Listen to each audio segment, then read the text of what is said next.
Well, if you ask my wife, I'm communicating with my clients way too much, 24 hours a day, 7 days a week.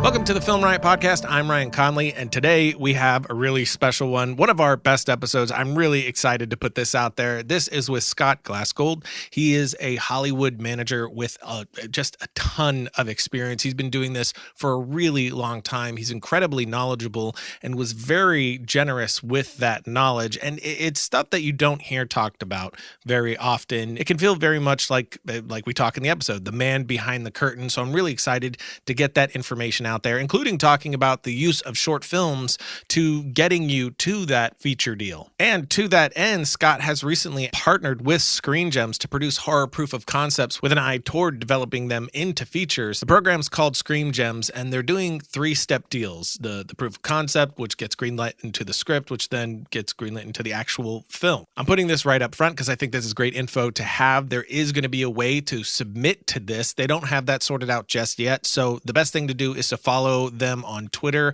for more updates. You can find the episode page for this episode on filmriot.com/podcast to find that Twitter account. We're in a really exciting time where it's possible to submit your work to places like this that could lead to your first feature. So definitely check that out. And before we jump into it with Scott, I do want to thank today's sponsor, and that is the Behind the Irishman podcast. I did talk about this on a previous episode. The Irishman is out now. It is an absolutely incredible film. One of Scorsese's best, in my opinion. He's just an unbelievable director, and everything that went into this film was really remarkable. If you haven't seen it, definitely go watch that on Netflix right now. And you're going to want to watch that before you do dive into this podcast. Because with this podcast, you can go behind the scenes with an official 3-part companion podcast to the film from Netflix. So this is an official podcast. And of course, there's going to be spoilers, and that's why you want to watch the film first. Each episode of the podcast features interviews with cast and crew, including Martin Scorsese, Robert De Niro, Al Pacino, Joe Pesci, and a lot more. The podcast also explores costuming, location scouting, and visual effects that made it possible to tell this intimate story spanning 5 decades, which does include that de-aging effect, which is a new technology that ILM used to make that seamless effect that works so well in the film. So if you want to check out the podcast, which you absolutely should, search for Behind the Irishman on Apple Podcasts, Spotify, Stitcher, Pocket Cast, or wherever else you listen to podcasts. And now before I jump into it with Scott, just a disclaimer, this is a phone interview, so the audio is not quite at the quality that we usually have it. It was recorded through a phone conversation, but I still think it sounds pretty good, but just wanted to warn your ears before the phone audio showed up. Now I'm going to shut up and jump into it with Scott. I want to start with you and how you got into this specific field. Sure.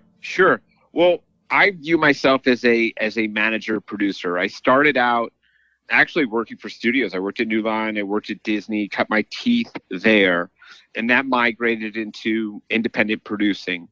I made a film the biggest one I made, I guess, was Hurricane Season, that we made for the old iteration of the Weinstein Company with Tim Story and Forrest Whitaker and Taraji Henson.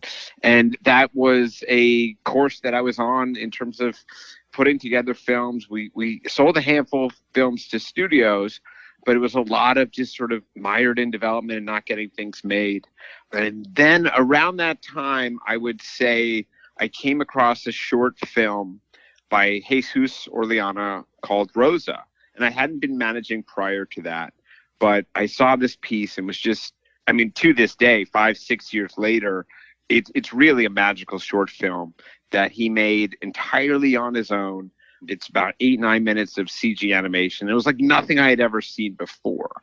So it sort of sparked interest in me across the board. Well, sure, it was a viable piece of material that perhaps we could develop and sell, which we ultimately did to Fox. We partnered with Simon Kinberg on that one. But beyond that, it was, well, uniquely to this artist, it was someone who I saw as extraordinary and was just dying to be in business with and work with. And equally around this time, there was sort of a intersection between these artists who had the ability to self-create by way of their computers, not being reliant on outside systems. And equally was the convergence with being able to release things online, whether it was YouTube or Vimeo, and the great curators out there like Short of the Week and things like that were all sort of coming into their own. And it was a new platform to find artists, to launch artists. And that really was the genesis for what became my management company. At the time, it was I Am Entertainment, where I had a partner, and that since has grown into Ground Control, which is uniquely my own company. That's amazing. And how many clients would you say? So you kind of got into it because you found somebody whose work you really dug and you wanted to help him through with that, producer manager, like you said. And now at this point, how many clients do you have? Well, it was both. It was this artist, and that there was clearly what was becoming room for these artists to establish themselves, to create IP. And that's what these short films are to this day, where in this cluttered market where it's really tough to make noise, it's tough to break out, and all of these sort of Tiffany IPs, if you will, the Marvels of the world are spoken for. It's how do you get your foot in the door for an emerging artist? How do you have IP for development that is, aside from these materials that have been in the cupboards of a corporation for years? So that was really exciting. So interestingly, it was sort of like that specific pathway that you saw that really moved you in that direction. That's right. To me, it became what I think is really an amazing platform for directors, for writer-directors.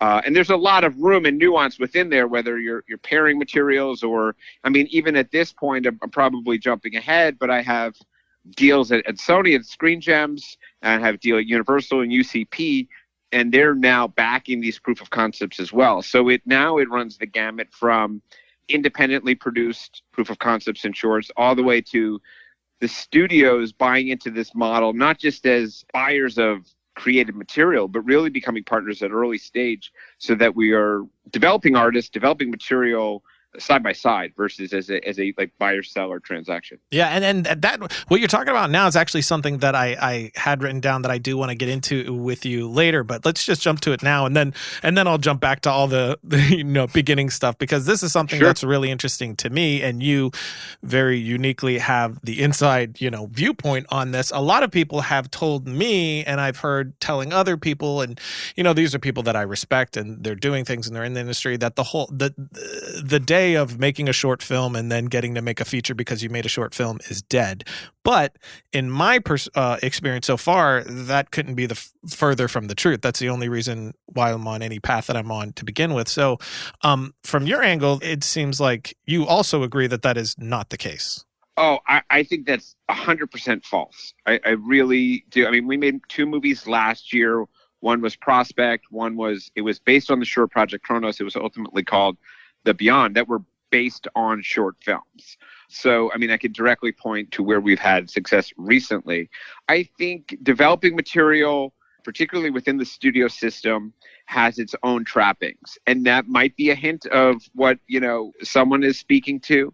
And I also think that we have an industry that's in flux in terms of what are the type of films that studios are making, how to get a film financed independently is very different than it was even a few years ago.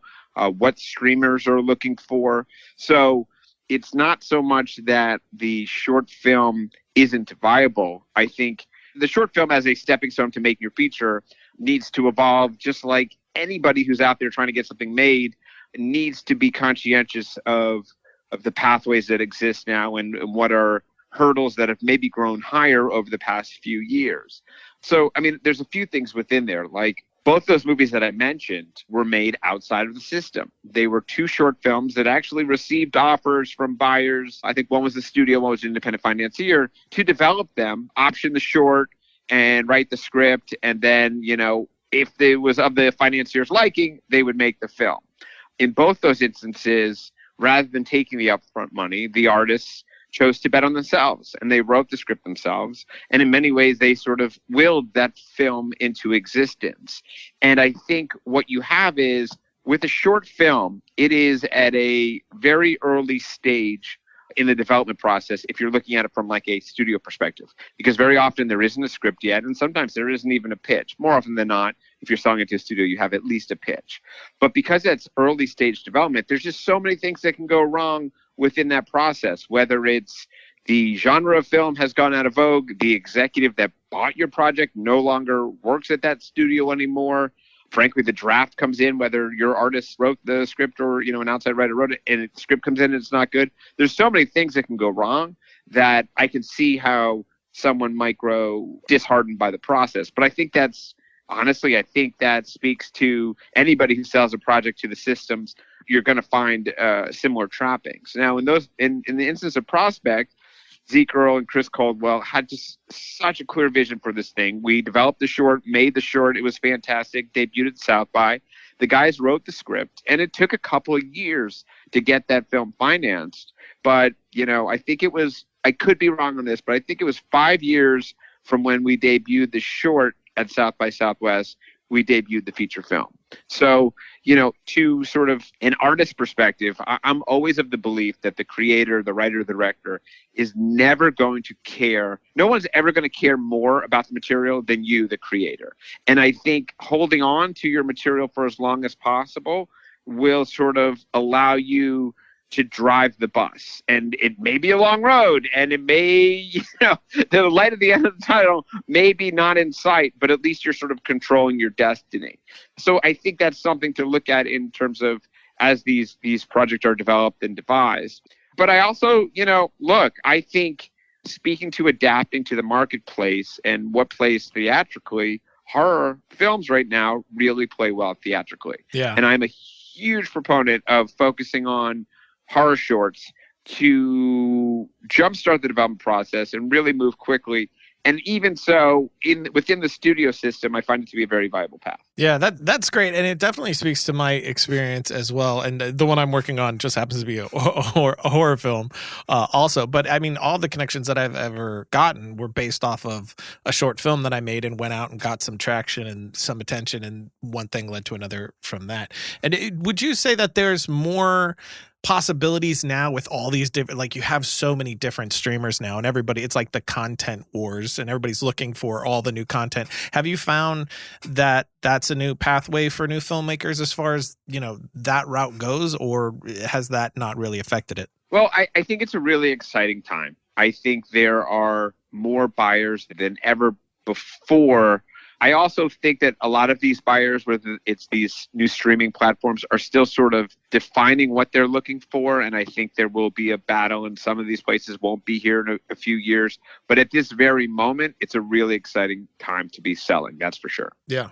All right. I have more in this realm that I want to talk about, but I do want to jump backwards like I promised and go back to some more fundamentals for people who don't know. Because definitely me a couple years ago, this was a question I had as well. And it's that the difference between the manager and the agent when you're outside of the system can be so confusing of, wait, what does this one do and what does that one do? Could you just do a brief explanation of what the difference between those are? Sure. I mean, look, every case is unique, but generally speaking, a manager is definitely far more on the day to day. For my clients, I can speak to what my experience looks like, where, if we're talking about short filmmakers or writer directors in that regard, we'll start with an idea and we'll talk about an idea.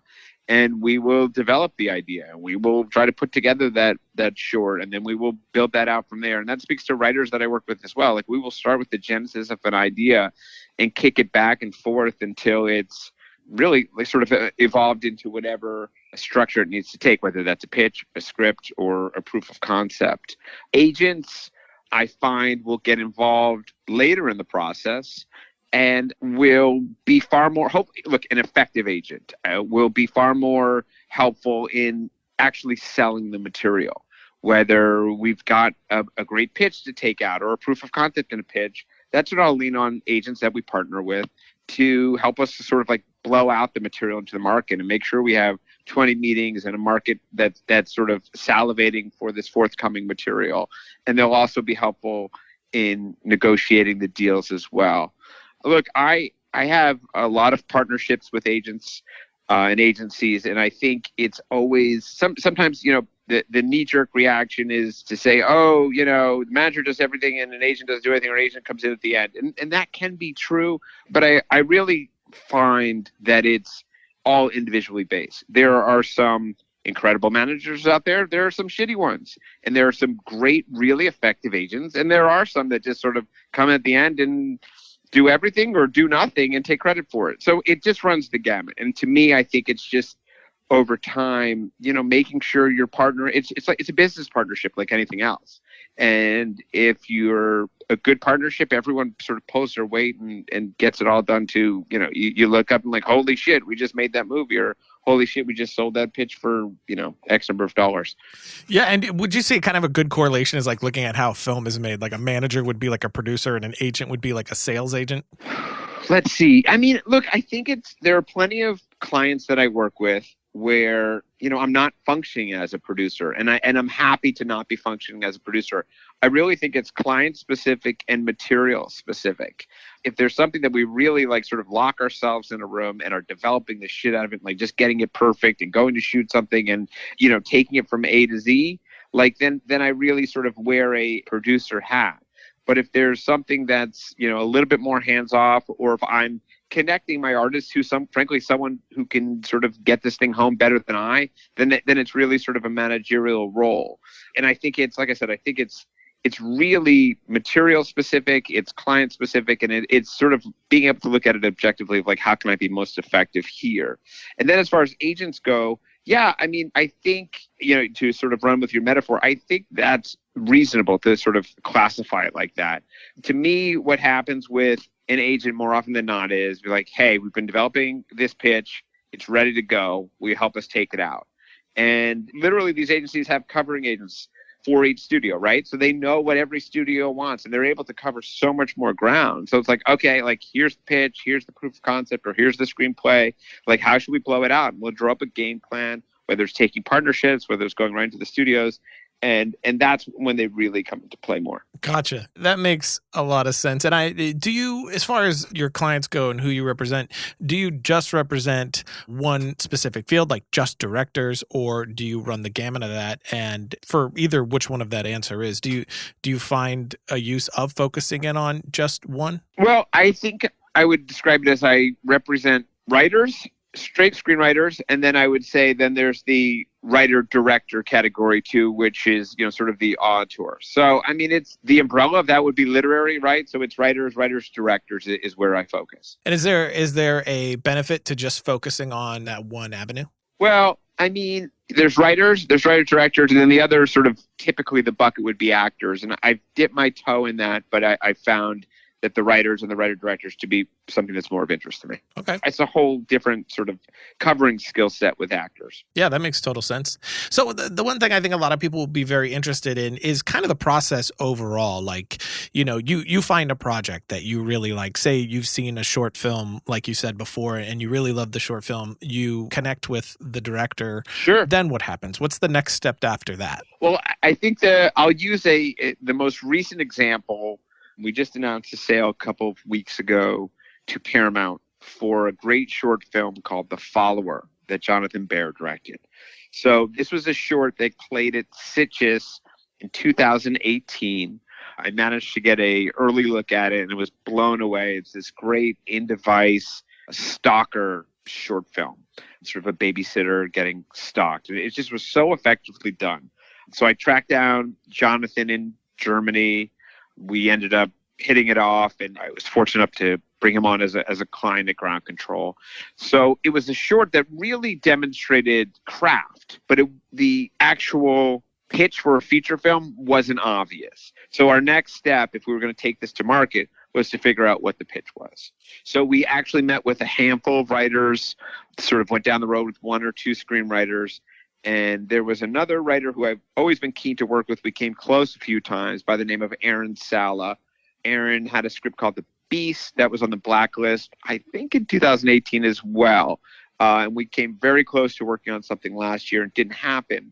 So when I was looking for a writer for this, sent it to Aaron. He really responded to the material. And now I don't rep Aaron. He's repped elsewhere, but it's sort of in this function right here. I'm functioning primarily as a producer, right? We have material. We need the best writer for it. It doesn't necessarily have to be someone that I represent. It's about who can we put on this piece of material that can sort of bring it to life, find the take, and equally get the market excited about it. Aaron's a writer on the rise. People are eager to be in business with him.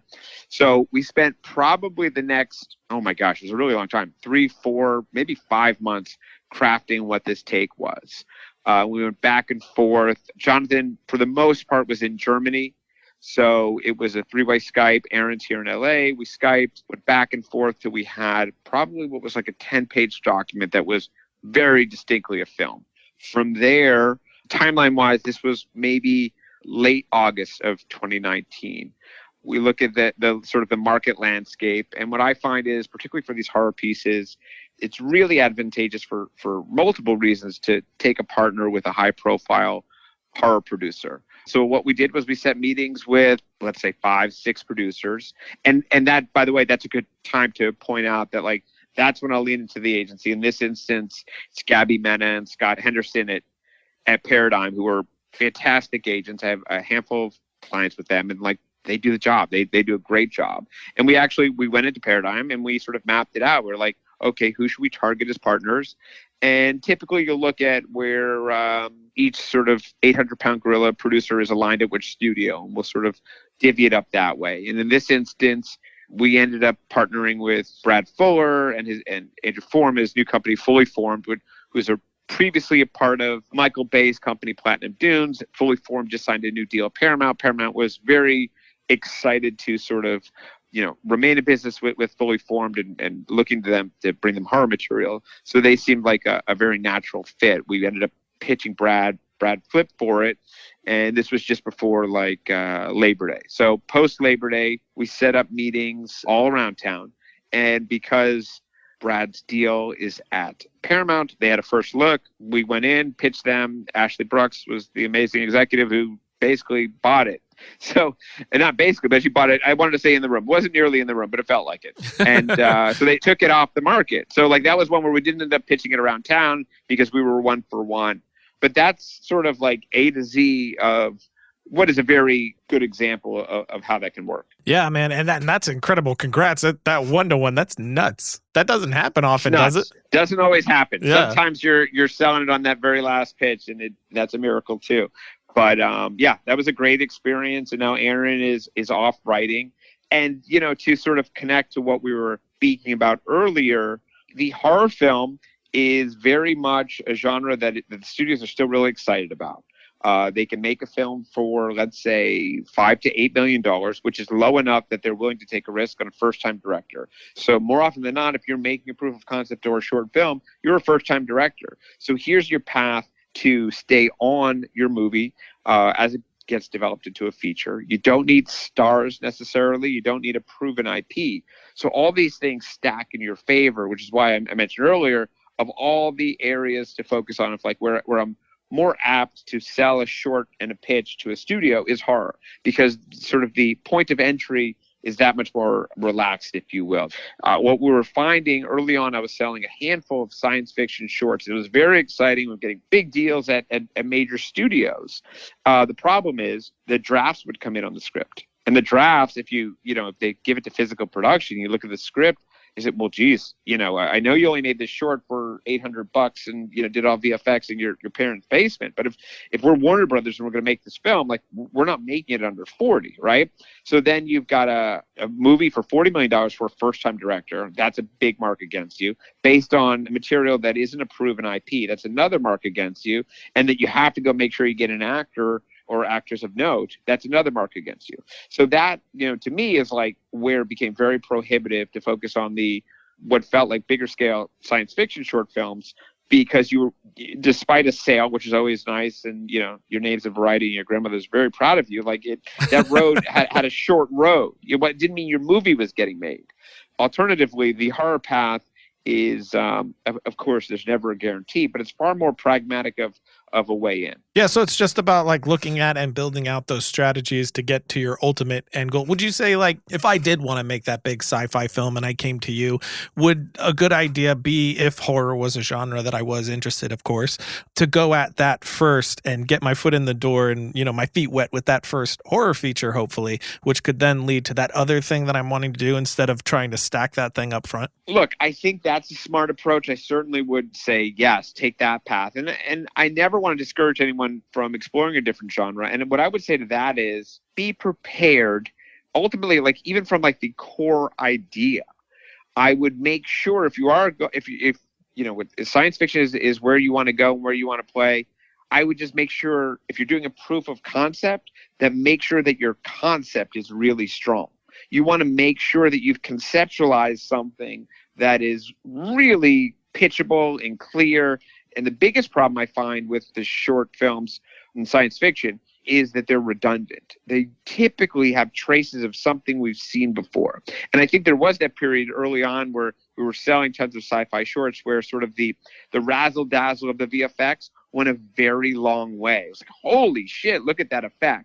And I think we're all sort of numb to that, right? Like 5-6 years later, VFX are sort of at everyone's fingers to do so. Don't get me wrong, there's still tremendous craft there. I'm not knocking that. But at the same time, I think some of the early on visual effects camouflage what was the lacking in story or idea. Yeah, sure. So I would say if you are going to go sci-fi, make sure you've got just this rock solid concept. And look, beyond that, I think, which was probably a little bit different a few years ago, was it doesn't have to be a film either. You can do it as a TV show. And I think scale for a TV show is larger than ever before too. So again, it really is about distilling it to a very clear idea. And by the way, that holds true for horror as well. Like, scares are one thing. And I come across a lot of pieces where you look at the short, like, wow, that director, their craft is spot on. And that's great. And that will, sort of curry you attention, rightfully so.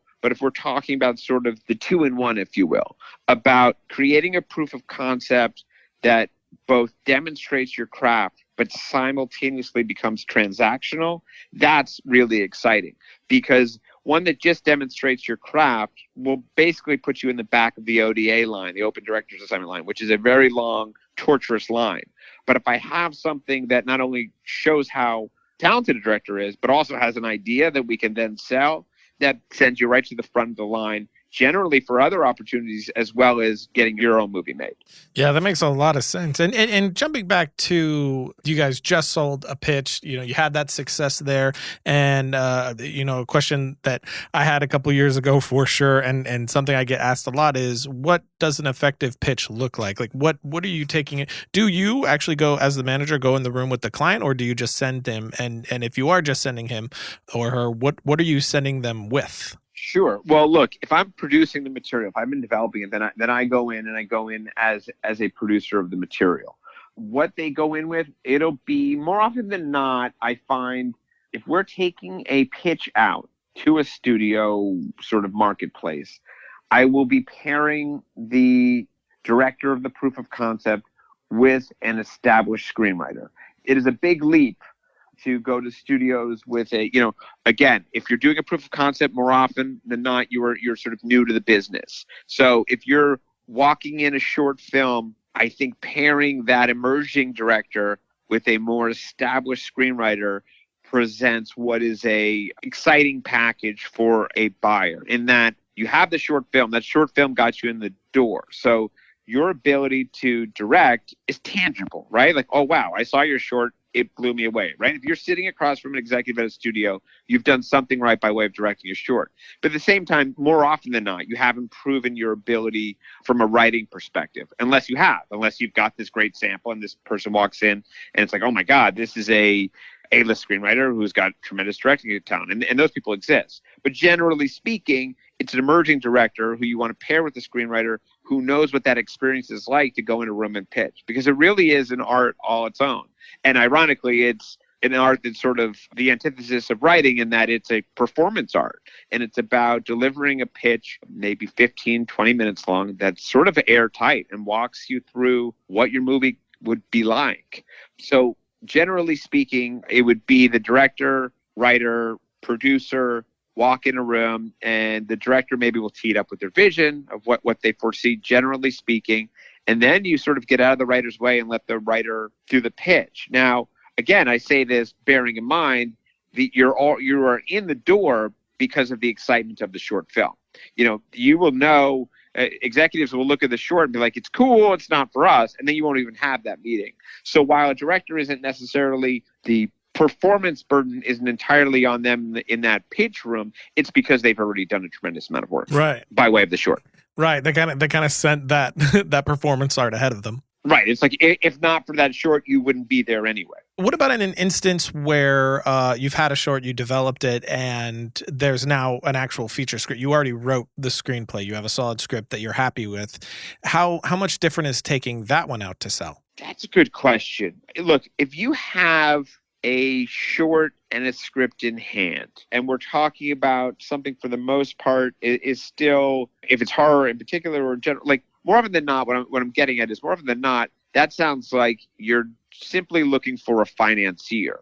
I say simply as though that's easier said than done, but right. simply in the sense of, like, if I've got my script and I've got my director, and at that stage I probably would be looking to attach talent by way of actors, and you're sort of taking an entire package out, right? Like if I'm taking a script or if I've got something that isn't necessarily cast dependent, it's a $5 million horror film, then I'm shopping that by way of who wants to make this. Now that would then consist of my usual studio buyers, but it would also, open up your Rolodex, if you will, to all the indie financiers as well. And then, of course, then what plays into that are the sort of the sales markets of the Berlins or the AFMs of the world as well. So then you're talking about getting a film financed, which has its own pros and cons. And I think, it's, again, goes back to that metaphor of like driving your own bus, whereas like you could get lucky and could get financed right away, or it could take a little while. When we made Prospect, it was a unique film in that the prerequisite was that we needed a very long lead pre-production. So by long lead, it was 6 months of pre-production. We were building spaceships. So we needed an independent financier to commit millions of dollars prior to us, rolling a single frame or shooting a single frame, I should say. So that took a big leap. Now, Zeke and Chris, in addition to doing a great short, writing a great script, created just a fantastic lookbook. It was literally a hardcover book that we would share. And it was just this very, very convincing case for why this film needed to be made and why it was so special. And then ultimately, and that's a good example too of working with agencies. We worked with WME, Graham Taylor in particular, and Joe Austin, who were invaluable in terms of pairing us with the right financier. But once Graham saw those materials, he's like, this is a great project. We're going to get you financed. And to his credit, I think within a week of sitting down with Graham, Aaron Gilbert and Bronze Studios came on to finance that. And that was a movie that was financed before we even cast a single actor. They were just sort of betting on the vision of the filmmakers. And then, look, after that, we ended up casting Pedro Pascal and Jay Duplass, and it all came together.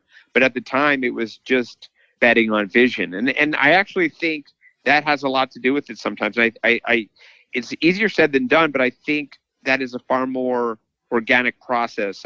Very often, if you go back to sort of what we were just talking about in terms of like, okay, I've got my director, I've got my script, what's next?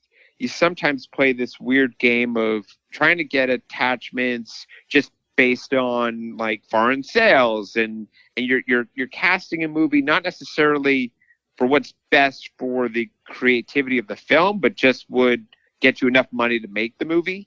So we were lucky in that we were underwritten in a way that allowed us to sort of, cast precisely.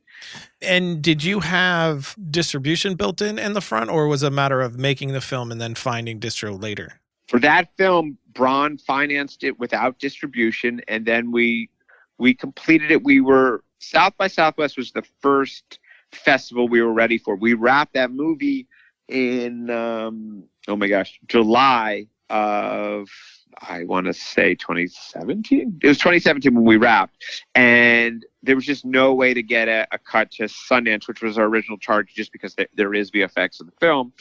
And then South by presented it as the next viable place to sell movie. And by the way, the short had debuted there, so South by was super supportive.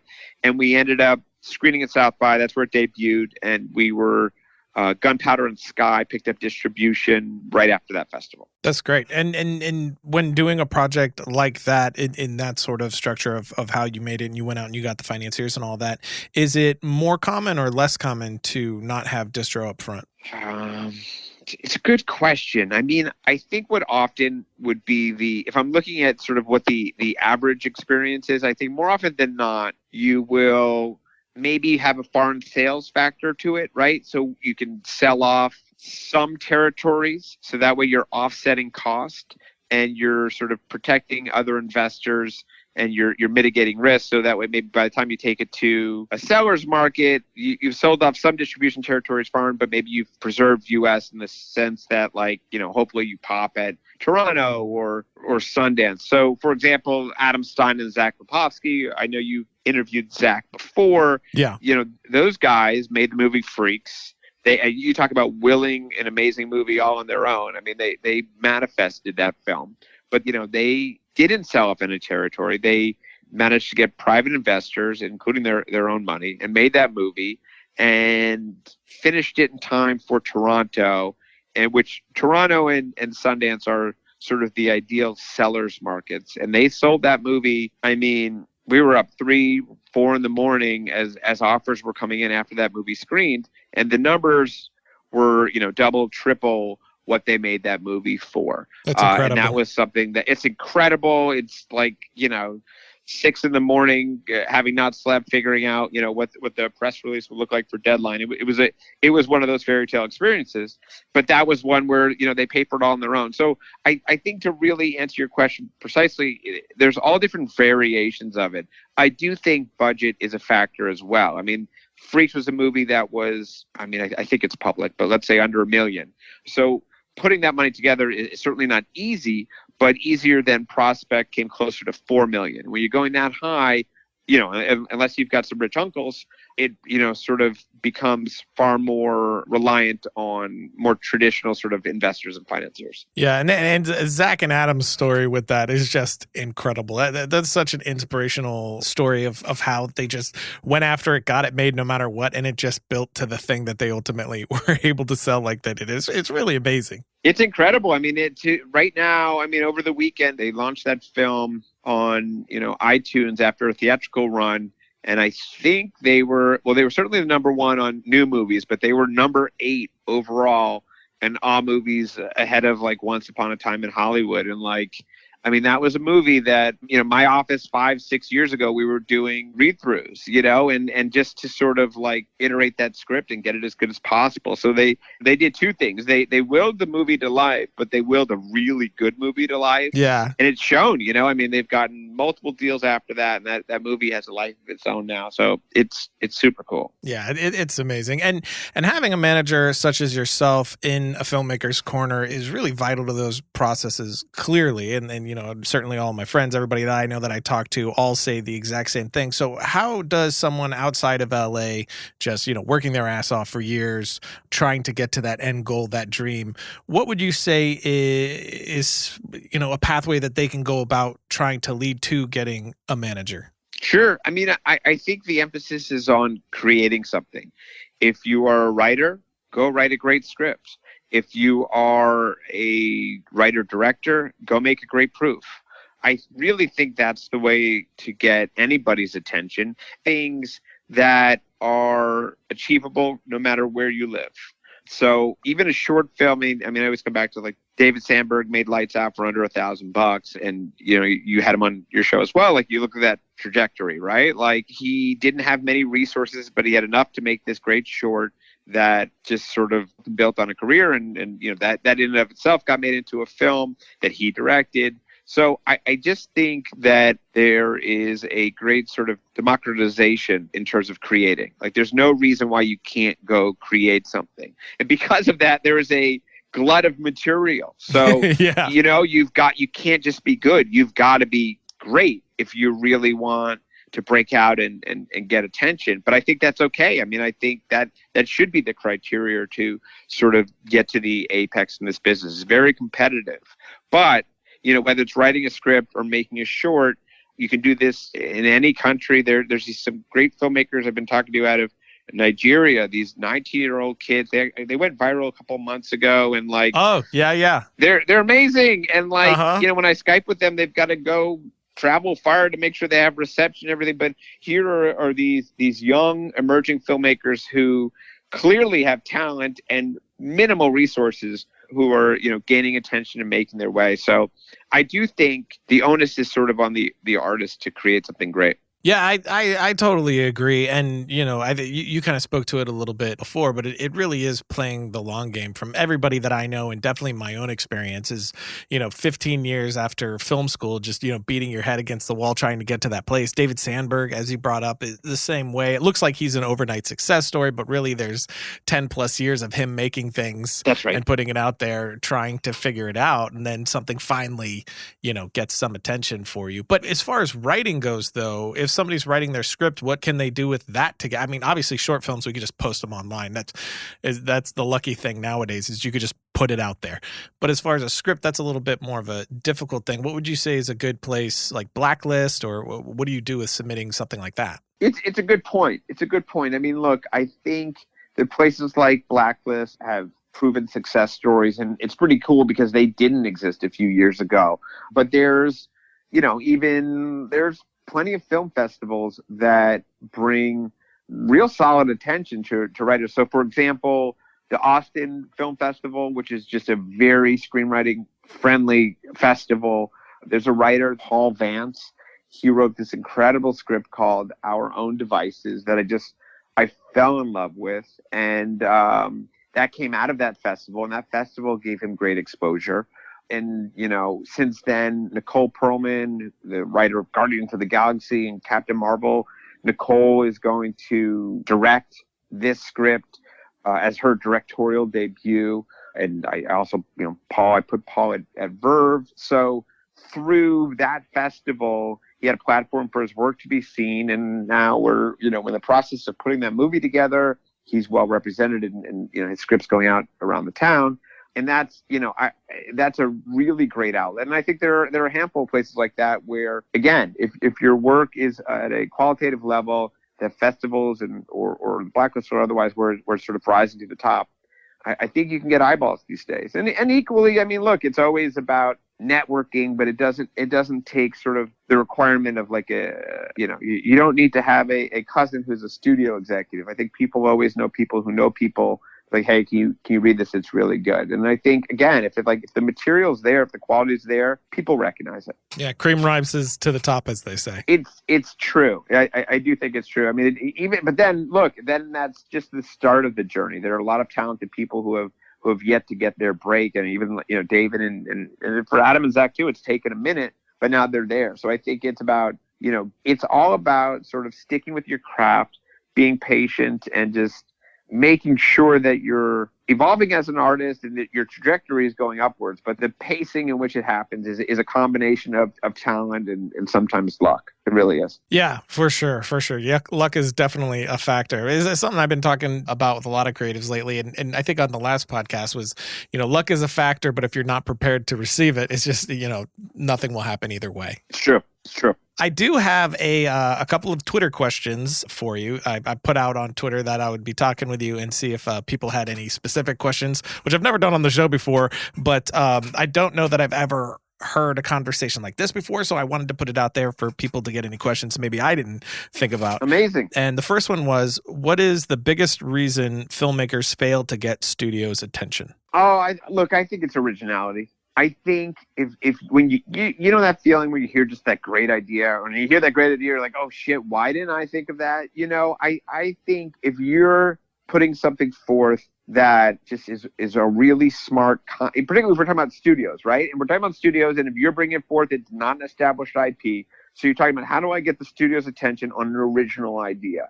And it's got to be really clean in the sense that you could pitch it to someone in an elevator and like you get it, or in 2 sentences you just get it. I've got a movie that we're about to make at Lionsgate It's a true story that I found. I put one of my clients on it, Harrison Query, who's an extraordinary screenwriter. And we went out and we pitched it based on a true story. And it's the first and only government-sanctioned exorcism. And oh, wow. Well, that's it, right? Yeah. It's literally one sentence and like people lean forward. And, Oz Perkins is attached to direct. Hopefully we go in the first quarter. Lionsgate is financing it and producing with Bo Flynn. But it's super exciting. But I bring that up because it's just an incredibly clean log line. So if I'm trying to get the studio's attention, I want to pitch them something they've never heard before. But at the same time, it feels viable and familiar enough that it's not such an insane idea that it would never work. So it's certainly, a delicate needle to thread, but it's there to thread. And then look, that's one is idea and the other is execution. So it's coming up with a very clean idea for a studio, but then equally presenting in a way that it feels like you can execute. Now, that goes back to what I was saying earlier. If you're a really skilled director, but maybe your screenwriting chops aren't there yet, you take that great idea, maybe make the proof, and you partner with the screenwriter who's been there a few times. So then you're sort of marrying the two together. So I'm presenting the studio to a package that they feel comfortable betting on. I mean, at the end of the day, they're sizing up they're sizing up the material, they're sizing up the package. Is like, I only have X number of development dollars to spend a year. Is this a good bet? That's it, and I think it's about putting together that package that becomes the most appealing version of whatever your idea is. Yeah, that's great. And the next question is, what's appealing to you about new talent? How do you go about finding new talent to take on? And do you have like a general criteria for taking that person on? Oh, that's a great question. I mean, more often than not, it's like I said earlier, I'm usually exposed to someone's short or someone's script. And personally, I think within 30 seconds of watching a short film or 3 pages of a screenplay, if someone sort of has something special. You just kind of do. I mean, if you're really sort of honestly taking it in. Now, again, there's now that secondary question of, okay, like if we're reviewing it simply for talent, or if we're reviewing it as like, not only are they crazy talented, we could probably go sell this thing, but it's two different things. And I think your question is probably pegged more to just in terms of representation. Yeah. And I think it starts with the material and just sort of seeing what those bones look like and if it's exciting. And then it's always coupled with a meeting or a Skype if they're overseas. And there is a bit, how can I say, like there is a bit of a temperament, for lack of a better word. And I just think it's someone sort of how gung-ho they are, how they see the world. And I always, when I connect with people after seeing the material, I never like to rush, quote unquote, signing someone. I think it should be a dialogue. And look, it's a two-way street. It should be about chemistry, and you're forming a partnership. So I don't think it's just, me reviewing someone. It's, are we a fit? You want to ultimately sign with someone that hopefully you're going to be working with 20 years from now, and that you've done great things, and there's going to be ups and downs. So I think to me, I always just sort of start by talking and not, end the call with like, so what do you think? You want to do this? It's more of just like, here's who I am, here's how I approach it, here's what I've done. But equally, you get the sense of where that artist is coming from and how open they are to taking in if it's criticism or approach or otherwise. So it's really just through conversation and dialogue. I think you kind of feel it out, and you just sort of trust your gut. Absolutely. How often, this is just a side question, how often do you find that you're communicating with your clients? Is it like a every so often check-in, or is it just when you're specifically working on stuff, there's kind of a time frame of checking in on like maybe like certain deadlines? Well, if you ask my wife, I'm communicating with my clients way too much, 24 hours a day, 7 days a week. But look, I am in constant contact with all my clients, whether it's text, WhatsApp, on the phone, Skype. Everybody that I work with is working on something. And what I mean by that is maybe someone's working on a draft. So we'll check, as the drafts come in, obviously we'll go over it, we'll do notes, we'll iterate there. If they're cutting their feature film, or if they're cutting their short, equally, we'll go over different cuts. So I do think it's probably at milestones is where we will always sort of really be coming together. But there's, constant contact all day long, because it's equally like, hey, I heard about this project. Do you want to go up for it? or I'll find some, piece of material and send it out to a writer that I work with and say, what about this? So in one given day, there's all different conversations. Or we've got a movie where, a director's about to go direct, and we've got to go do his contract. So sort of do the intake of what his expectations are. Or, another person where we sold something new and we're working on the press release. And it's a lot of hats all day long, which I think keeps it interesting and fun. But I don't think a week goes by where I haven't, each of my clients, I don't think I have, I've been in some sort of communication with them for one reason or another.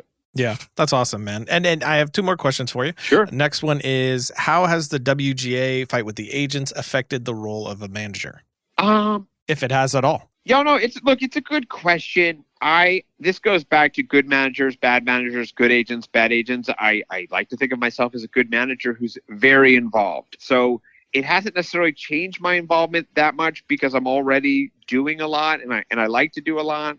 I think when it comes time to take material out, there's a little bit more of a strategy there where, again, you would rely on an agent to push or otherwise. But, look, I don't know. The honest answer is there are agencies right now like Verve, who I do a ton of business with. I've sold 3 things with Verve in the last 6 months. They signed the agreement and we're getting a ton done. There are other agencies that aren't functioning right now. And I miss their interaction and support. But I think when it became evident that this thing wasn't going away, at a certain point, it's just the new normal. And I feel for those agents. Those are, there are a lot of good lit agents who did a great job and maybe would, bring gigs to writers and things like that. So look, I hope it gets resolved, but at the same time, it's you got to just sort of keep plowing ahead for the sake of just, life and business. Yeah, man, it's definitely an interesting situation to say the least. But the last question would be, and you might not have an answer for this. This is one of those I don't know, I got to think about it questions. Yeah, is there some kind of maybe common mistake or thing you often see that would be a good piece of advice of don't do this, or maybe even do this for a filmmaker that maybe has connected with you or another manager or something like that? Somebody who's got that short that is now maybe being developed and headed toward pitching or even into the pitching phase. I guess the question is, the heart of the question I think is, you finally got your shot, the window's open. Is there a common mistake you see those new filmmakers make that would be a good advice to avoid now? Well, I don't know. This was what comes to mind immediately. I probably will have 7 other answers later on. But I think it's probably a lesson for anybody that's been in this business for a long time is never get too high, never get too low. I think this business has a great knack for breaking hearts, and it's always going to take longer than you think. But if you keep at it, you hopefully get to where you want to go. But never get emotionally too high or never get emotionally too low, I think is really important. Because whether it's taking something out and trying to sell it or the journey to getting a movie made, there's so many twists and turns. It never plays out. Even the most seasoned veteran who's seen it all, it'll never play out exactly how you think it will. And sometimes that's for better or sometimes that's for worse. But it's just so unpredictable. So my ultimate advice is just sort of make sure you sort of, it's very hard to separate the personal from the professional in this business by way of emotions, Yeah. So I think that's really important, is to do your best at that, because you just never know when the bottom's going to fall out or the sky's just going to open up. Yeah, man, that is really great advice, and it taking way longer than you ever think it will. It hits me on a spiritual level. Yeah, I definitely relate to that one. And look, the only other thing I'd like to add to that is, to creators who are out there, I think it's just really important to have multiple projects in the works. I do see that too often where there's eggs in one basket. And, when you get a development deal and you sort of just watch this thing develop at a studio, and again, as we, talked about on this podcast, anything can happen. So it's about diversifying your portfolio. So that way, in the worst case scenario, you do have something else incubating and growing, and you're not sort of caught flat-footed that could, maybe set your momentum back a year because you've got nothing in your arsenal. So it is something to think about. Don't get me wrong. Like every project should be nourished, and you should give it your undivided attention when necessary. But at the same time, there's always going to be ebbs and flows, particularly like if you made a great proof and you sold it and the writer's off writing, and at that point you're kind of just waiting for a script to come in, go make something else, or go shoot something else, or go write something else, whatever it is.